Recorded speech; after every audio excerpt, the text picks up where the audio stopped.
The truth is a little more useful than that, and more boring than either. For most of us, AI is a tool that's good at language. It can read, write, summarize, explain, and rearrange information really fast. But that's about it. That's a lot. Think about the parts of your week that involve words. The email you keep putting off, the long document you have to make sense of, the messy notes you need to turn into something that's clear, the tricky idea you have to explain to someone new. That's where AI earns its keep. It's not magic, and it's not a replacement for you.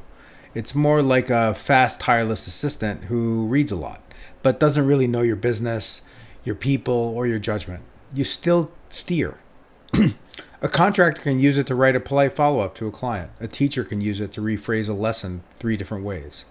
A small business owner can use it to draft a job posting in a couple minutes, instead of using all of their day. The hype says AI will do your job. The reality is better. It clears the busy work so you can spend more time on the parts only you can do. But here's where I'd start. Pick one task that you do every week that involves writing or reading. Just one. Hand the first draft to AI, and you keep the final say. That's the whole game. Small, practical, repeatable. And then we build from there.